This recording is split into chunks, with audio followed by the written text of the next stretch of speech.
Hi, welcome back to my channel.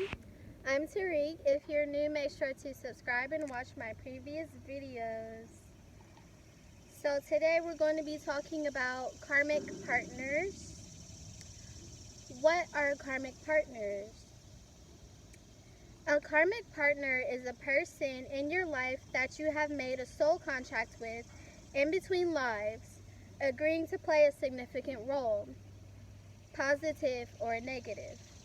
Karmic partners can be called soulmates, twin flames, soul family, karmics, and there's a lot of names because there's different contracts souls create with each other.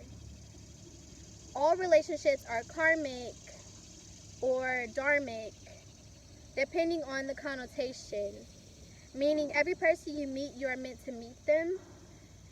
Dharma means destiny. And karma means you're meeting the person in order to learn a lesson.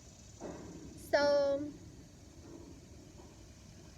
I say dharmic versus karmic because it's just a different connotation. Like, dharma is like more positive, like, oh, I met this person to fulfill a part of my destiny. And then karmic is like to learn a lesson. Usually it feels more negative, like, you might fight and argue a lot with that person, but they are supposed to be bringing out something inside of you. That's why it's karmic. Some quotes to chew over. You don't have a soul, you are a soul. You have a body. And that's by C.S. Lewis. And another quote by Paulo Coelho. Paulo Coelho. His quote is, important encounters are planned by the souls long before the bodies see each other. And what both of these quotes are getting at is there's a phenomenon going on called soul evolution, which is basically every time you die, you go back to like source energy and, well, not source energy, but you go back to the spiritual realm, and you create the life that you're about to have next, and you meet with all your soul family, your soul groups, all that type of stuff, and y'all write out a contract to say, oh, this lifetime you're going to be like this in my life, you're going to teach me this, and this is what I'm going to teach you, and this is how it's going to play out. Like, every relationship that you get into, you are experiencing one side of the relationship, but that other person is also experiencing experiencing their own thing, and they're learning their own lessons. So to you, they might be the bad guy. To them, you might be the bad guy. And it's really no bad guy. It's just that's how karmic relationships work. And I would do another video on soul evolution because it's a very deep and like extensive topic, and it's very interesting. So soul groups are a group that usually reincarnates closely together by contract. So you might have a group of co-workers or like your family, whether that's immediate or extended, and then you might have a friend group that meets up this lifetime and y'all learn something. Basically, the purpose of a soul group is to achieve a common goal together. We attract people like us with similar energy because according to the law of attraction, you can only attract people with like energy in situations with like energy. That's why if you're thinking, oh, this person is a B word to me, or this person is always doing this and that, you're attracting that energy, whether you see it or not. It's probably your shadow aspects attracting, and it's all for a purpose. So if someone is getting on your nerves, try not to like hold that against them too much, because they're meant to do that for you. Notice in group settings, usually there's this common energy. Like, everyone has their own individual energy, but your energy basically plays into the overall energy of that group. Like, everyone plays their role in the group, whether you're doing that intentionally or unintentionally. So inside the group, we like who we like and we dislike who we dislike, but we're all reflecting one another's energy. People you don't like, they share shadow characteristics that stand out. And your shadow is the part of you that throughout your whole life, throughout childhood and everything, parts of you that people kind of like shied away from, like if you tell lies or if you're sneaky, you might add that to your shadow side because people always tell you, oh, don't lie, don't sneak, that type of stuff. And that's your shadow aspect. So if you don't like someone inside your group because they're always lying or they're always sneaking around, try to look at yourself and see, is there a part in my life, like inside this group or outside this group, that I am lying or I'm sneaking around? Because that's what these people are in your life to point out. Like, whether you like them, like you could like them because they're creative or funny. And maybe you don't notice that about yourself, but they are reflecting that back to you whether you notice that about yourself or not. That's what people are for. That's why we can't see our own face, because we are supposed to be reflecting each other back to each other. We're not supposed to be, oh, look at me going through society. We're supposed to be looking at other people and seeing what they see in us so that we can become more self-aware. Whether we want to change that or not, is the point is to become self-aware. So soul group connections may not last long because the purpose is to inspire you on your journey. It's not something like a twin flame that's going to stay through your whole life. Like, you might stay at a job for a little bit and then you leave. That soul group was supposed to teach you something about yourself for a short period of time. They're not supposed to stay your whole life. We are all one, and we are all reflections of one another.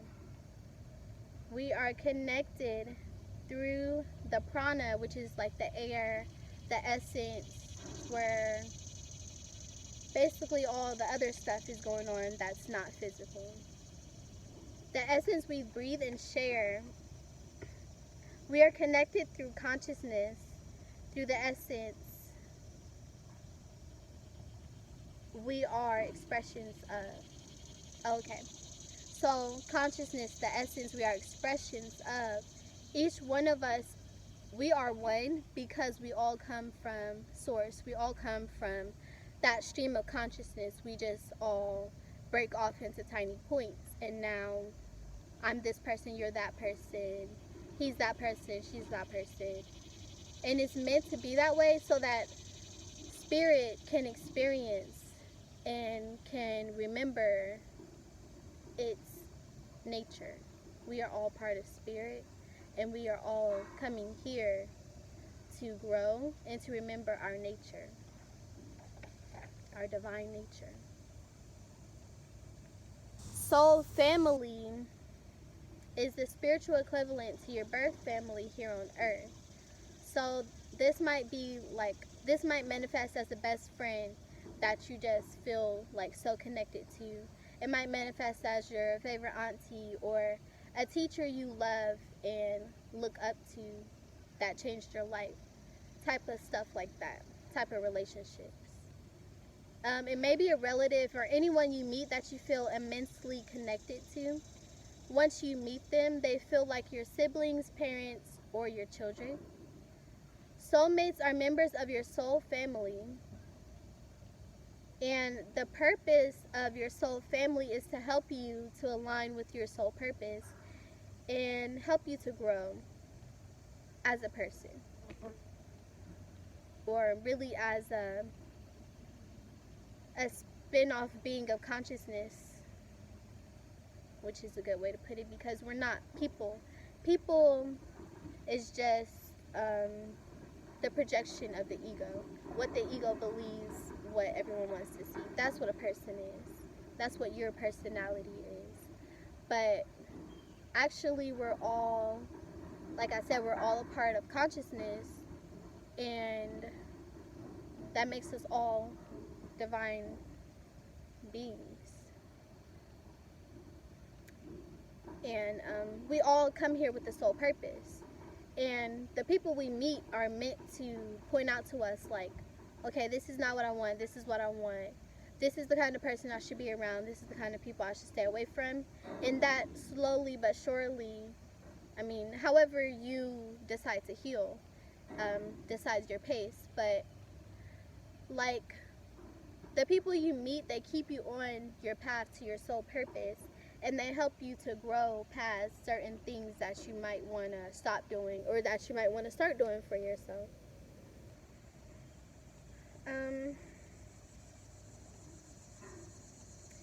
We are drawn together with our soul family by higher forces than us. Basically, our higher selves put us on the path to meet each other because we already had these contracts to say, oh, I'm going to meet you. So our higher selves just play that out for us. And if you're not aware of your higher self, then everything will just seem like, oh, I just met this person this day and blah, blah, blah, and this happened. But if you're connected to your higher self, you'll understand, when I met this person, it was synchronicity. I met them this way for a reason. This is probably the reason. This is how I'm going to change my life based off of this. And, like, that's what we're supposed to be doing with each other, but you know, we get kind of sidetracked as humans. We get very sidetracked.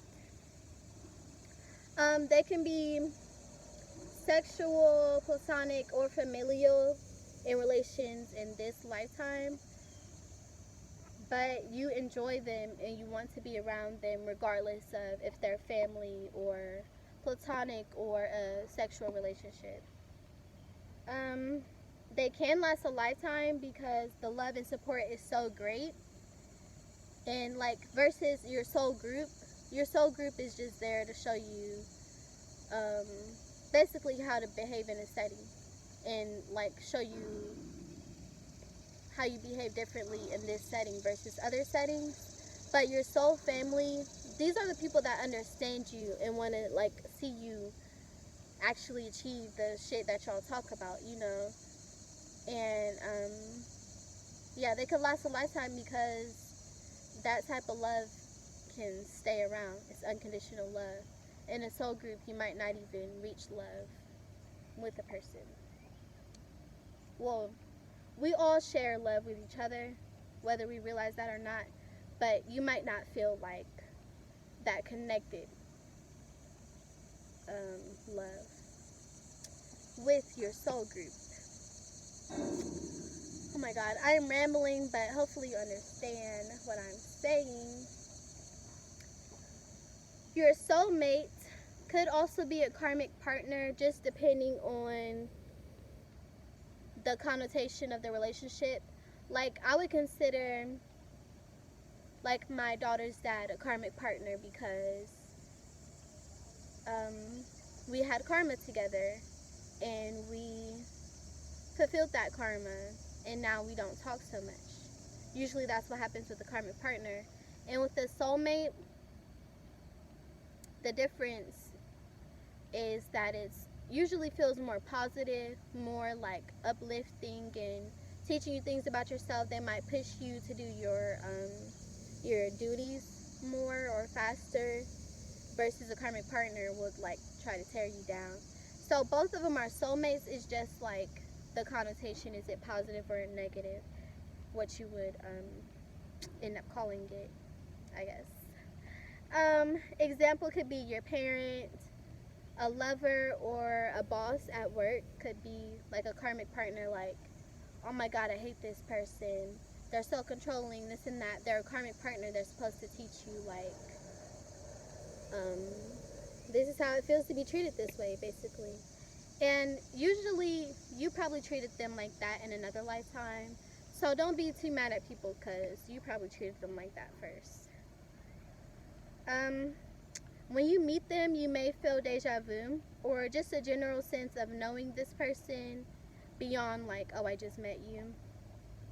You can have a positive or negative relationship, as I mentioned, and that would determine like, is this a soulmate or a karmic partner, depending on whatever you want to call it. You tend to repeat cycles with them, as in like, you might go through the same arguments over and over, or you might visit the same places over and over, or you might even like repeat conversations with them. Like if you find yourself with this person, you always talk about this certain thing, they're probably a karmic partner. Their purpose is to teach you a lesson by reflecting your light and your shadow aspects of yourself.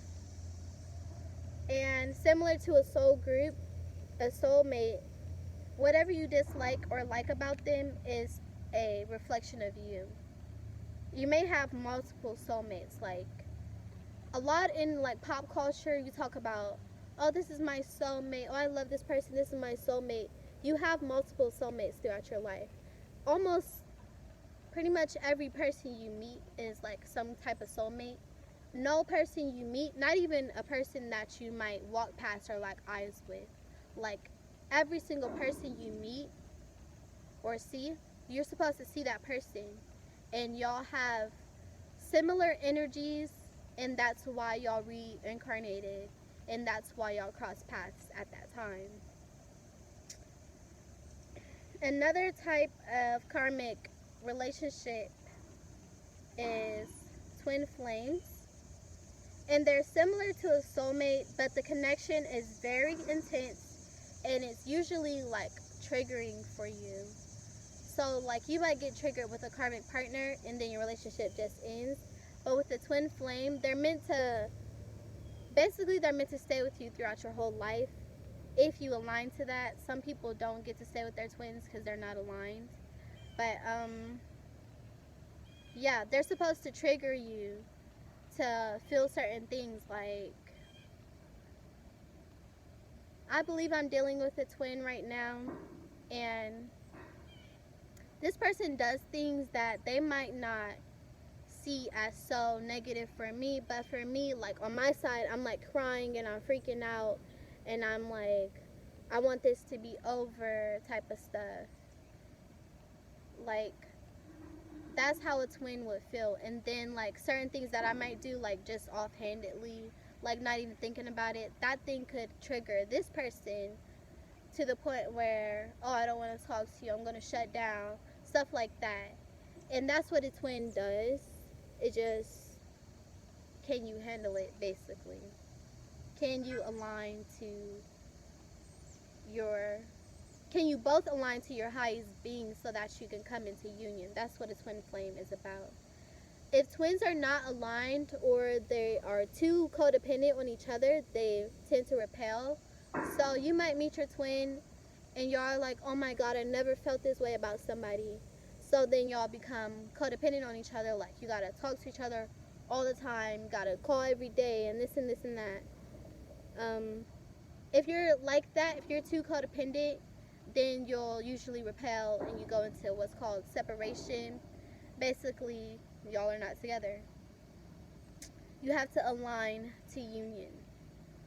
Often twin flames have an extremely high vibrational connection that they can't even exist on the 3D plane at the same time. One is on Earth while the other remains in the 5D, which is like the spiritual world. But recently, we have been able to incarnate at the same time in order to raise the vibrations on Earth. And a twin flame is made up of a divine masculine and a divine feminine, and it's not necessarily like one has to be man, one has to be woman. It's just that's the energy, masculine and divine feminine, and we come together to create the divine. Like in the Bible, it talks about let's create man in our image, like us. It's because divine is made up of a masculine and a feminine energy. That's where creation comes from. That's how we're able to have children. We have a masculine and feminine come together to create another divine being, and that's meant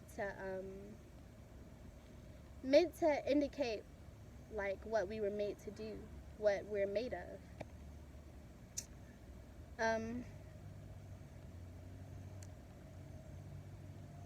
Twins are incarnating at this time on Earth in order to basically inspire other people to love each other more.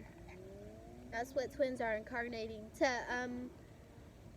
be an example of what divine love is. So that's why you can't come into union if you're codependent on each other, because that's not divine love. That's lust, that's attachment, that's greed, that's insecurity. That's not divine love.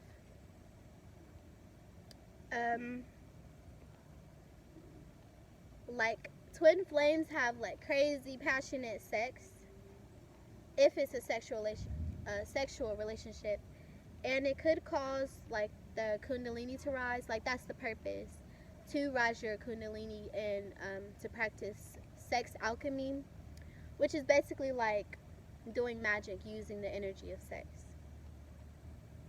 But it works best with a divine masculine and divine feminine, because if it's just two karmics having sex, y'all's energy is not going to be right. But a divine masculine and divine feminine is going to be, y'all supposed to balance each other, like y'all are made for each other by God.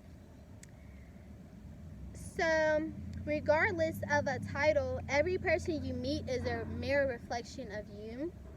The insecurities you have, or the things that you are proud of, each person reflects back to you, because every person you meet is meant to call attention to your own self-awareness, because we are all one. One soul expressed in a billion different ways. Soul evolution is the process when source energy or consciousness multiplies and comes to Earth to experience and to train. Consciousness expresses itself through human form and purposefully forgets its true nature in order to create the chance of rediscovering its own all-powerfulness. Each of us is an extension of this oneness. The purpose of coming to Earth is to remember one's origins and soul purpose this lifetime, and to help raise the consciousness on Earth. Twin flames are coming to Earth now to raise the collective consciousness standards of love to unconditional love, respect, and forgiveness. Once the collective consciousness is on board with this new theme of unconditional love and acceptance, we can rise and ascend through 4D Earth, which will be a transitional period, to 5D Earth, which will be a society built on love and transparency that will allow space for telepathy, clairvoyance, and other psychic gifts to be more common than it is now, because we will be tapping in as we let love flow and balance our chakras. So that's all I have for today's video. Comment your take on soulmates, past lives, karma, etc. Do you believe in reincarnation? Let's have a conversation. So make sure to like, share, and subscribe, and thank you for watching.